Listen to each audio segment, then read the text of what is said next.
Catus Maximus here, this time with a Porter Cable SpeedMatic 15 amp router. This would be the model number, 75182. I'm missing the little clip that holds this little ring on, which is something I would like to mention, is that thing fell out pretty easy on such a heavy duty router.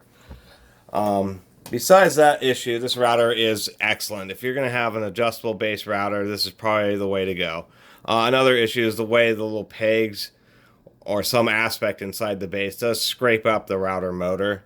But it's kind of the price you pay to have a really heavy duty router motor. All the companies, Milwaukee, Makita, and DeWalt, have really great router motors, but Porter Cable has always been kind of the woodworking tool kings. They did have an even heavier duty all metal. This is all metal for the bearings, just the top is plastic. But they did have an even heavier duty router than this one. But this is has an amazing amount of power. It's actually truly electronic variable speed, so constant speed. Here, this is upside down. Here we go. So it's constant speed. So as the router bits gets loaded up, it will increase power. It also has soft start, and I'll show you that now. There's nothing in the spindle.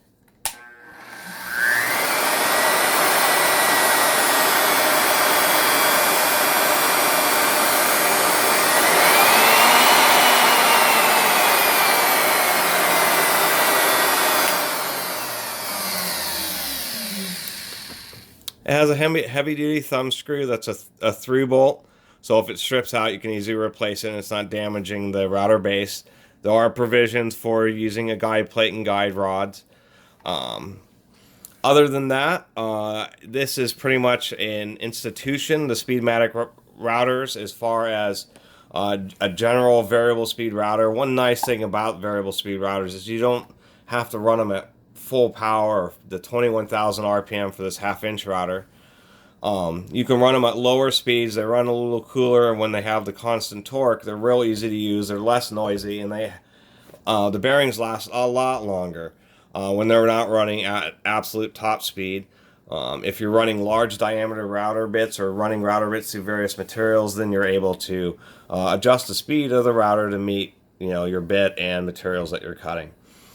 This is not something that you would obviously use for overhead work. It probably weighs 10 to 15 pounds.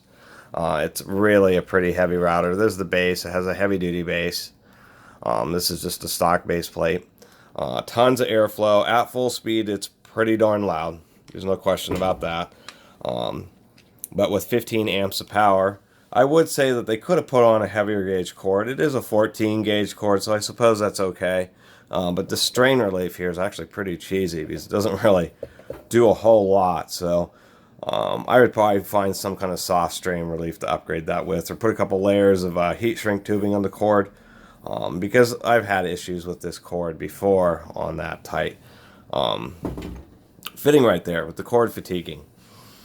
And other than that, it's a great router. The soft start means that even at full speed, it's not kicking out of your hands.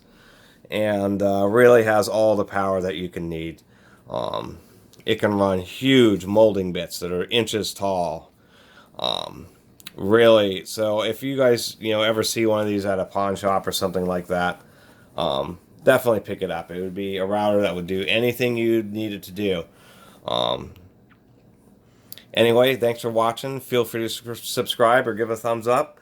Catus Maximus out.